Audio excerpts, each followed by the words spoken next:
D'après toi, les élevages sont-ils responsables de la saturation des refuges? Non, Ce qu'on entend souvent sur les réseaux sociaux. c'est faux. Pourquoi? Parce que c'est pas vrai. Non mais, Putain, j'aurais dû mettre ça sur non, mais tu t'imagines un petit peu, non, mon mais, bac de français en dessert. Thèse, mais- antithèse, synthèse, allez hop, Eh. c'est pas vrai, c'est vrai. C'est- Conclusion. Ah, mais c'est une dinguerie, ça, tu vois. Ça, c'est une dinguerie.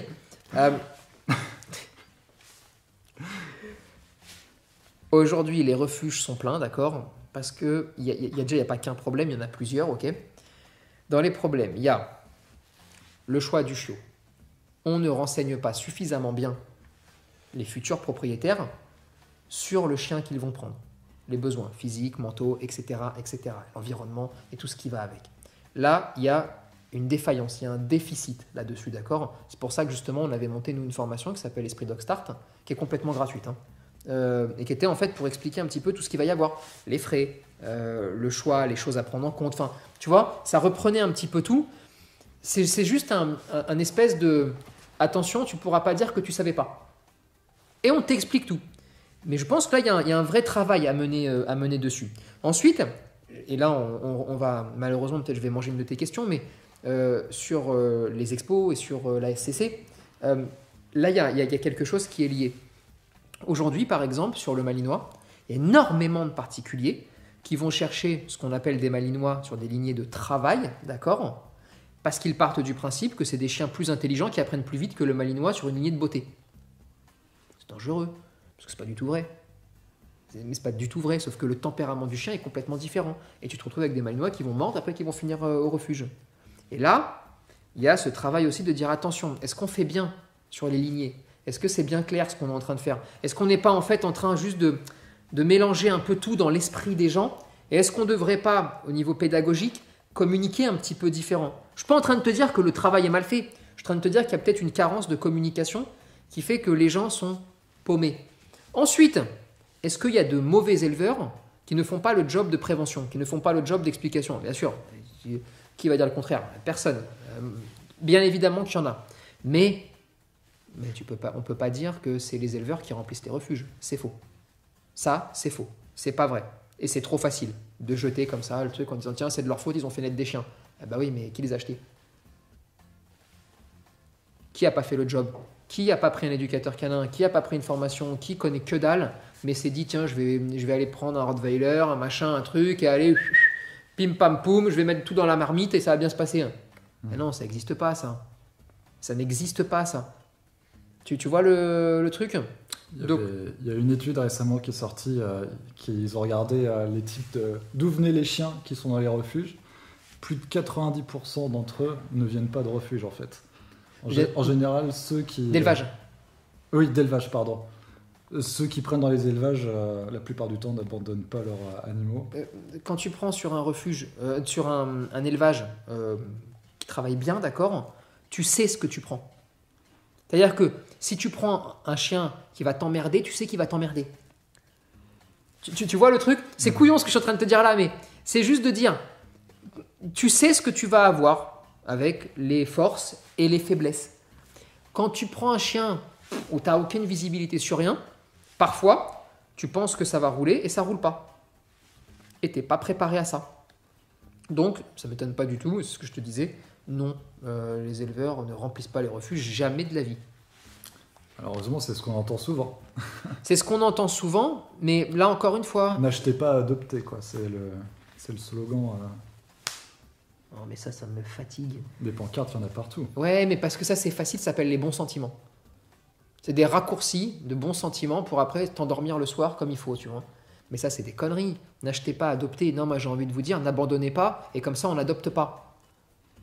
Mais non, mais faut pas. C'est trop facile de toujours prendre le truc dans le sens qu'on a envie de le prendre. Non, n'abandonne pas. On n'abandonne pas, comme ça, il n'y a plus besoin de se poser la question. Et c'est ça qu'il faut dire.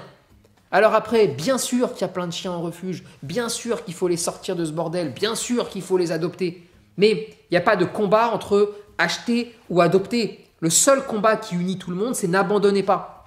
Et c'est dommage que personne n'appuie un petit peu dessus. C'est dommage, tu vois, on n'entend pas assez parler, mais Ça te semble pas logique?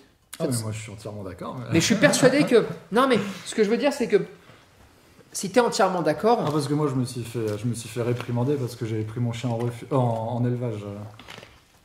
Si tu savais ce que je me suis reçu sur les réseaux sociaux quand j'ai annoncé que je l'avais pris en élevage. Mais j'ai mal à la tête. Non, mais c'est malheureux parce que la plupart, enfin pas tous, hein, mais la plupart des gens qui vont dire ça ne sont pas forcément des mauvaises personnes, sont des personnes qui réfléchissent avec le cœur instinctivement en disant il faut sauver les chiens, d'accord, des refuges. Et ils perdent un tout petit peu la raison. Et en fait, moi, mon travail, c'est chiant hein, des fois, hein, parce que moi aussi j'aimerais bien de temps en temps faire comme ça, tu vois. Mais c'est de prendre le recul nécessaire pour dire attends, mon cœur est en train de me raconter un truc, mais peut-être il me dit de la merde. Il faut que je me concentre 2 secondes. Non, la bataille, c'est l'abandon. On n'abandonne pas, ça veut dire 0 chien en refuge. S'il n'y a pas de chien en refuge, on peut aller les acheter et on vit tous dans le monde des bisounours et tout se passe bien. Ce n'est pas le cas. Pourquoi ce n'est pas le cas? Qu'est-ce qui remplit les refuges? Comment on peut lutter contre ça? Qu'est-ce qu'on peut mettre en place de facile pour que ça diminue? C'est tout ça. C'est à ça qu'il faut qu'on arrive à répondre. Et une fois qu'on répond à ça, calmement, posément, sans faire la bataille de t'as acheté ou t'as pas acheté ou machin ou truc qui ne veut rien dire, eh bien à ce moment-là, je crois qu'on trouve des solutions. Et des solutions, il en existe. C'est jamais l'idéal. Et jamais l'idéal, tu vois, parce qu'on n'a pas le droit de tirer sur les gens non plus, tu vois.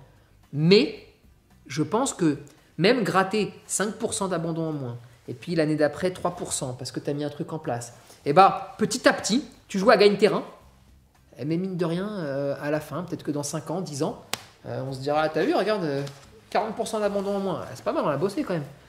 Là en ce moment c'est le contraire. Là en ce moment c'est le contraire. 5% en plus, je la connais. Absolument. Absolument. Non mais Merci le Covid et le confinement. Non mais, tu sais, ça fait 10 ans que ça augmente, donc... Ouais, mais là, il y a eu aussi un effet de tout le monde prend des chiens parce qu'ils sont en confinement, puis ils retournent au boulot et en fait, c'est plus compliqué que je pensais. Bien sûr. Non, non, mais... T'en as eu des profils comme ça. Hein. Bien sûr. Non, mais il y en a beaucoup même, tu vois, il y en a beaucoup. Mais tout comme il y a beaucoup de profils où ils ont été récupérer un chien en refuge et après ils l'ont rendu parce qu'ils voulaient juste une autorisation pour marcher. Maintenant... non, là, c'est horrible quand même. Maintenant, tu sais, je fais toujours un petit peu attention à ça parce que j'ai quand même aussi envie de dire, et c'est un peu vrai quand même, qu'il y a aussi des gens bien. Et tout le monde ne fait pas ça. C'est même une minorité de personnes qui fait ça. Mais c'est vrai qu'on en parle tellement qu'on a l'impression que c'est tout le monde. D'accord ? Moi, je te le dis clairement, tu vois. À un moment donné, si tu abandonnes, tu es noté sur une petite liste et de toute ta vie, tu ne pourras plus jamais récupérer un chien. Ah, donc on revient à la question de... Bien sûr. Et une fois que tu as mis ça en... permis ou pas. C'est pas le permis, c'est si tu abandonnes un chien ou si, parce qu'il y a aussi le problème où ils vont te dire, oui, mais maintenant, ils vont le jeter dans une forêt, tu vois, si ça se passe comme ça. Si jamais je t'attrape, ou si jamais on te récupère, ou on a ton adresse, et c'est pour ça qu'il faut vraiment un suivi très précis, c'est pour ça qu'il faut que ça passe par un éleveur, pour que le chien ait une puce de base, et si tu n'as pas changé les informations à l'ICAD sur la puce, eh bien ce sera toi le responsable, tu n'avais qu'à les changer, sinon tu n'as pas le droit de le céder. Et comme ça tu es tranquille, dès que tu récupères le chien dans la forêt, tu le scannes, ah c'est monsieur machin, très bien, ah vous l'aviez plus depuis 2 ans le chien? Eh bah désolé, il fallait changer le nom, vous n'avez plus jamais le droit d'avoir un chien. Et bien là tu vas voir que on va arrêter les ventes sauvages, que tout d'un coup, ça va réduire les abandons. Est-ce que c'est l'idéal? Non. Est-ce que la répression me plaît? Non. Mais est-ce que je vais gratter 5 ou 10% d'abandon en moins l'année prochaine juste en faisant ça? Parce que les gens vont commencer à se dire « Attends, ça pique un peu quand même, hein ?» Oui. Et c'est extraordinairement facile à mettre en place. Là, il n'y a pas besoin de verbaliser, il n'y a pas besoin de... Tu vois ce que je veux dire? Et on ne parle pas d'argent, là, tu vois. C'est extrêmement simple. Est-ce que ça suffit? Non. Est-ce qu'on peut penser à 10 000 autres solutions? Oui. Et la vérité, c'est qu'il faut les trouver, les solutions, tu vois, comme ça. Il faut se bouger.